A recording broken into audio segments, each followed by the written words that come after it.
We're back discussing the Ondo State governorship election scheduled to hold on Saturday, 16th November 2024. The party primaries will hold according to INEC timetable between the 6th and 27th of April this year, while the submission of the list of nominated candidates via the online portal will start at 9 a.m. on 29th April 2024 and close by 6 p.m. on 20th May 2024. Over 13 aspirants in the ruling APC in the state are jostling for the one seat, including the incumbent governor, Lucky Aiyedatiwa. One of them is the former chairman of the Ondo State Oil Producing Area Development Commission, SOPADEC, and a former member of the Ondo State House of Assembly. Honourable Edema joins me now on the program from our Abuja studio. Thank you for joining us on the program this evening. Hello, good evening. Good evening, Honourable. Very interesting developments leading up to the primaries in April. You and other Akeredolu loyalties have made your intent known to run for the governorship election. Let's begin with why you think there hasn't been some sort of consensus on who the former governor endorsed to succeed him. Thank you so much. And let me appreciate this organization for giving me this opportunity to talk to our people in Ondo State. But I also wish to seek this opportunity to also be able to commiserate with the widow and the family of late Akeredolu. I also thank those people who stood by us during our moment of grief in Ondo State, the Southwest governors and all the rest. We pray that such a thing will never happen in our climb in Jesus' name. So now, before Akeredolu died, three of us, I would say, were probably within the Akeredolu fold. The current governor, the former commissioner for finance, and myself. I do not know what late Akeredolu, each one of them, but I also know what he told me. If I tell you that he said I should also succeed him, it will be tagged as if I'm also, because it was not written down. He never wrote a will. But I remember there was a day the largest leaders went to him, and I have witnesses. And after we spoke, he said, you Elijah should go and put your house together. One of you will succeed me. And of the persons that are canvassing for votes interest today, I am the only one of them. We have witnesses in that meeting who are leaders of party, who are government officials from Elijah local government. So since I have that, and before he died in February when he came back from Germany, I also had the opportunity of going to the government house to tell him about my desire to run. And I knew what he told me. So, but again, it is God that makes people to get power. It is God that enthrones. So I am very sure that God has anointed me to be the next governor of Ondo State. But what Akeredolu told me is between Akeredolu and, because he's no longer alive to be able to verify what he said, except for the first incident I told you about, that leaders of Elijah who were in government went to him and said, one of you will succeed me. And to the glory of God, I was the only one of the people aspiring today who was in that meeting. Thank you. So let us add to that number the former running mate to former Governor Akeredolu in 2012, who's also shown his interest to run. You talked about the former finance commissioner. He actually mentioned that conversation he had with the governor on this show, where he specifically did say that Akeredolu anointed him last year to take over from him. You said you met with the governor when he returned, from Germany. Are you sure you don't want to disclose what he said? February 2023. In February, oh, okay, that was earlier February 2023. Okay, that sounds like the timeline seems to be, even before what the finance commissioner did say. But does it bother you that people are talking about possible endorsements by your former principal that you may not be aware of? Well, it will not matter any longer now. And the reason it will not matter any longer is because the man is deceased. One, he never wrote a will to that effect. Three, of what influence would that be, except for the people who are in that team? Unfortunately, the team is like polarized now. The governor has taken a chunk of the Akeredolu's dynasty or team to his own and forming a new group entirely, mingling with some people whom he considers will be sympathetic to his fault. Some even anti-Aketi people when Aketi was alive. Well, between the finance commissioner and myself, we also have other pedestals on which we stand. For instance, as a former member of the Ondo State House of Assembly, a former parliamentarian, I also have other pedestals I depend on.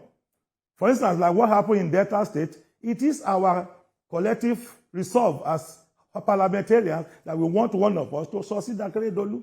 And we were ready to tell him. Unfortunately, he's not alive now to be able to hear us. But we have not dropped that decision. Because I am the only one who can understand the plight of the people who have gone to the parliament before. Nobody, for instance, understands that as parliamentarians that we are an arm of government. They think that what we should do is pass budget and go to sleep. They think when they need us to impeach an officer or to do something, that's what they ought to pass some resolutions. That's what House of Assembly is meant for. But we are part and parcel of the government. We are supposed to be the one to determine what goes into the budget and how it is spent and do oversight. But since in the last 12 years that I know of the House of Assembly, we have never been able to have that. As I'm talking to you, I left the House of Assembly in 2015. My severance has never been paid. The 7th Assembly, their severance was not paid. The 8th Assembly, the 9th Assembly. And yet they pay all the political office holders. It's because they don't consider the House of Assembly members as relevant. And I'm sure it is because of the long interface of military, so to think the parliament is just a rubber stamp, so it's unnecessary. So we have resolved as members of parliament that one of us should succeed Akeredolu and that represent that face. I hear you clearly, but you must also speak in terms with the fact that, for instance, we have a president and vice president who are from the legislature as well. So anything is possible. But in June last year, you mentioned that you were the most qualified to succeed Aketi. Do you think that has changed now? Talking about qualification, there is now a sitting governor who declared recently on TVC News that he was going to run. By the way, he's from Ilaje as well. So if you say that Akeredolu mentioned someone will come from Ilaje, maybe he was talking about Aiyedatiwa. There's also now... He was not in that meeting.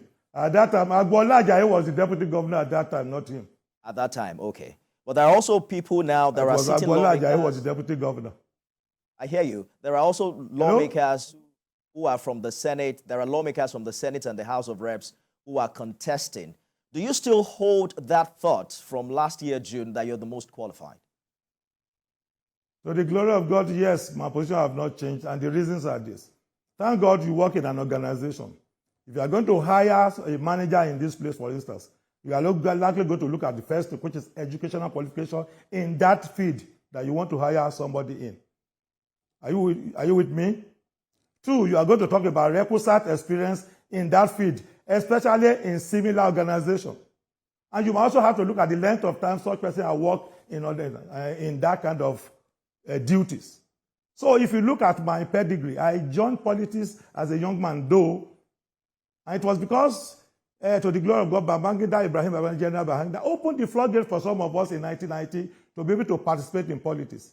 And within 3 years, I was in Jos in 1993 as a member of the Young Congress or the convention that voted, and we voted Abiola, the late Abiola, as the candidate of SDP. And I was a university graduate. I wasn't idle. I had finished NYSC. So I joined politics not because I was idle, not because I was going to be hungry, not because I don't have a second address, but because I look at it as call to service. So that is why, if you look at length of time, I am the one of, if not the longest, one of the longest, maybe 1 or 2. Are you with me? So if you talk about length of time, if we was to join the military, or we join police, or we join civil service, I would be a director or a permanent secretary now, while some of them who joined in 2012 will probably be a manager. I hear you clearly, Honourable Edema. And you know, if I can just jump in, we can go on and on to talk about CVs. There are other people, for instance, I spoke with Professor Diofadiule, who is also a former NMA president. There's a retired brigadier general who also has, large volumes of CV to display as aspirant, for this position. But let us narrow it down to your local government. Let me add, please. Let me add.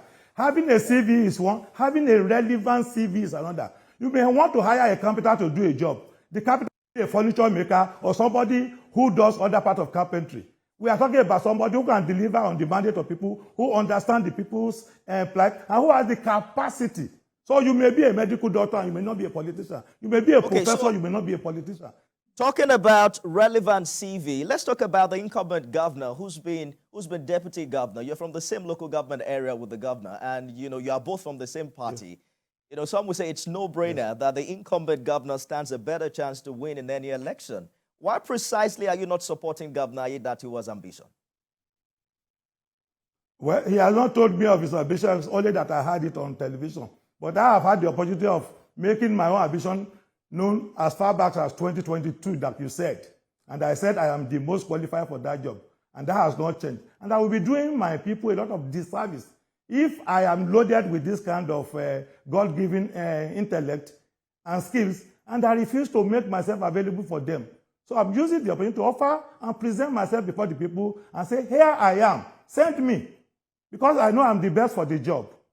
So he has not told me of his ambition, only that I heard of it on television and saw a lot of people. But there are other issues. Like I told you, if you want to hire people, will you not consider his certificate?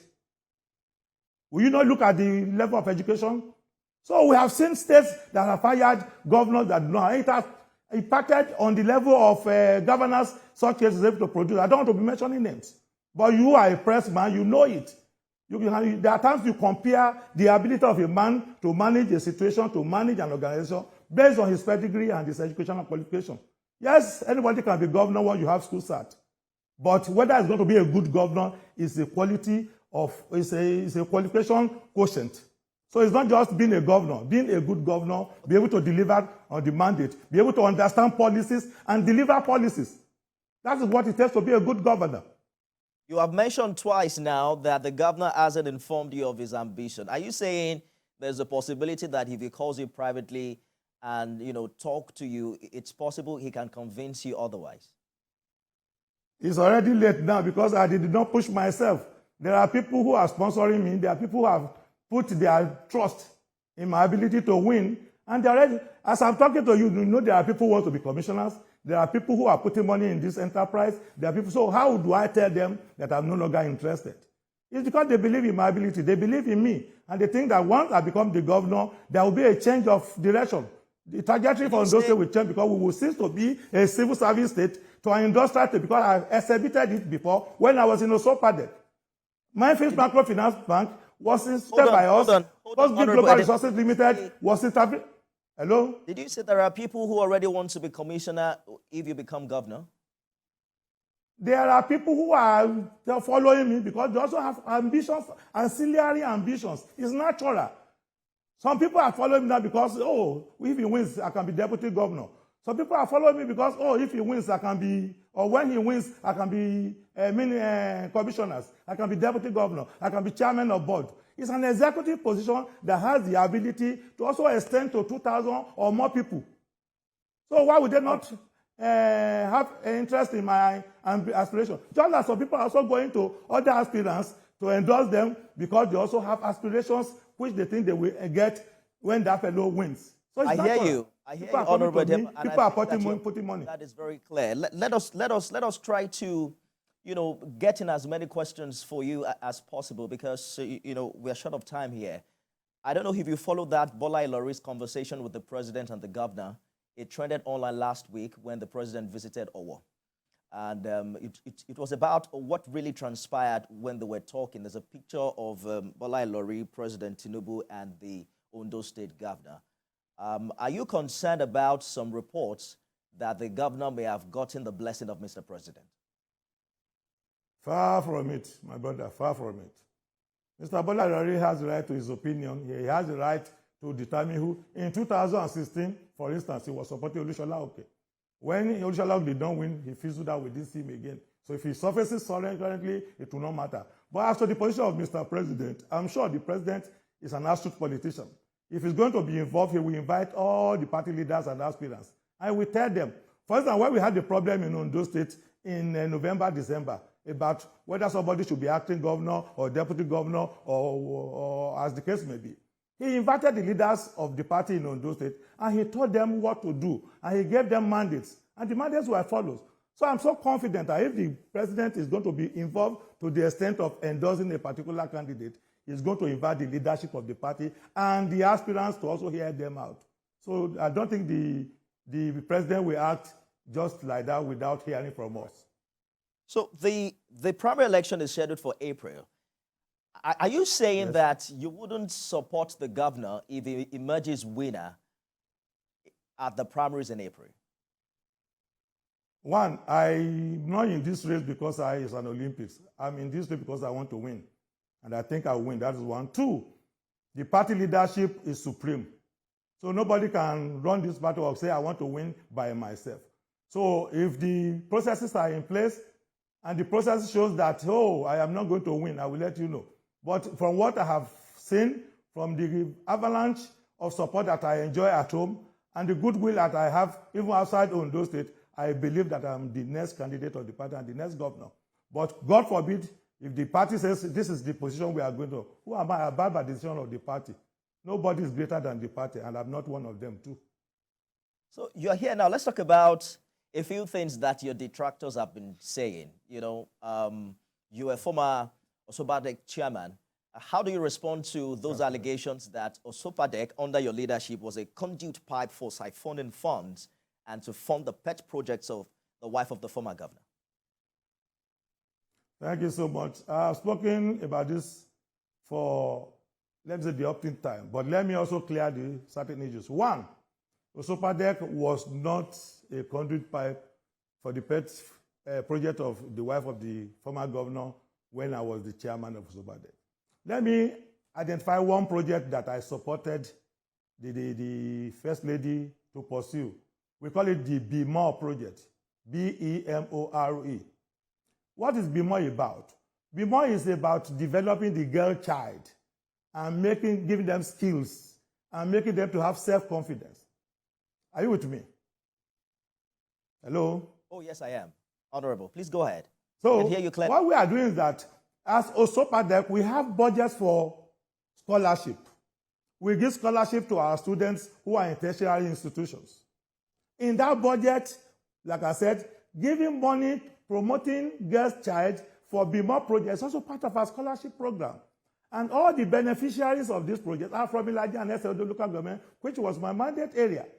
Yes, the cost of each of those pupils was about 200,000 naira per person for the program. It was a summer boot program.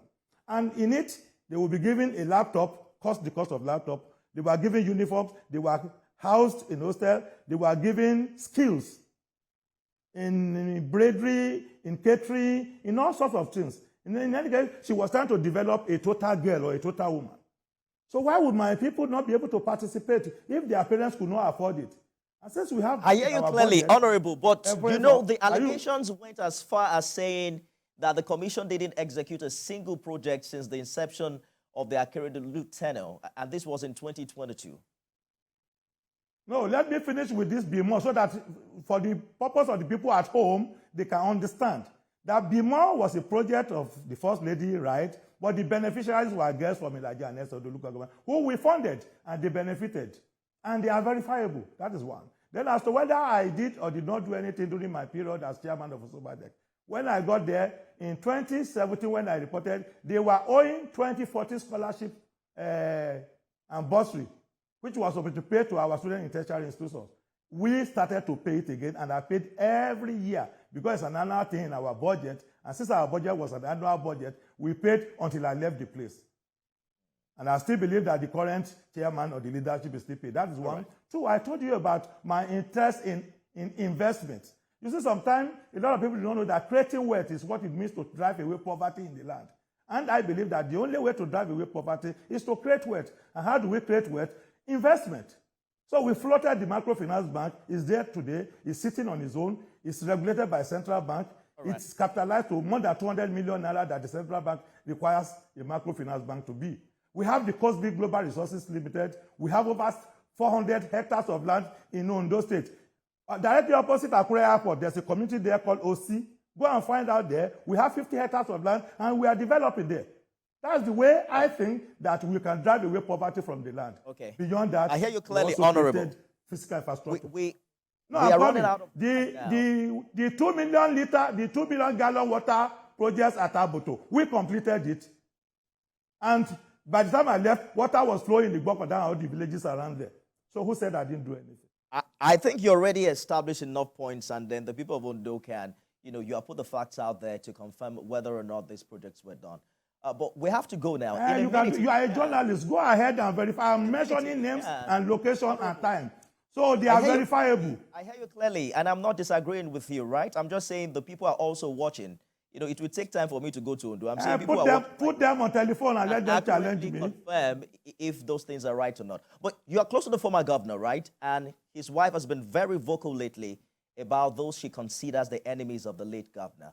She recently called out his late husband's niece for supporting the Aiyedatiwa administration.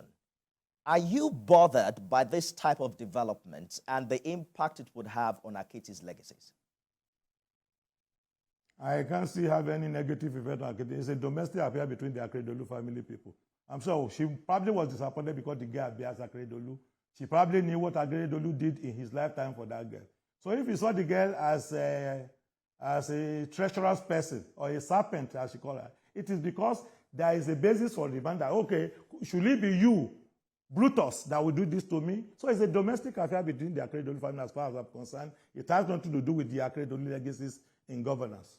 Thank you. All right, talk to us about what you think, would happen to the intra-party issues that were witnessed within your party, particularly ahead of this election. Is this something you think can be resolved, where you consider the friction that exists between the incumbent governor and some other stakeholders?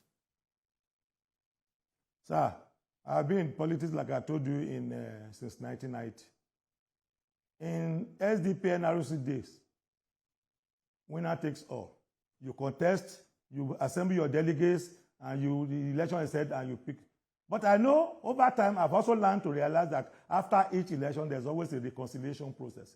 It's no longer a winner takes. That's why you see, in some cases, somebody wins as governor. By the time he's going to pick his deputy, he could even be one of the people that he contested against. That is one. Two, for those who desire to have positions under him, because it's also not left for the person who emerges as the candidate of the party to do. It's the leadership of the party who will assemble everybody. So I can bet you that by April 27 or thereabout, when the primary will have been over, and by the grace of God, I will have emerged as the candidate of the party, and we are going to reconcile ourselves. We are going to talk to all the aspirants and the leadership of the party. I can't unilaterally take certain decisions because it's party decision. And that is what is a healing process. So it's not new party politics. We have to reconcile ourselves immediately after the selection process come April 27 or thereabout.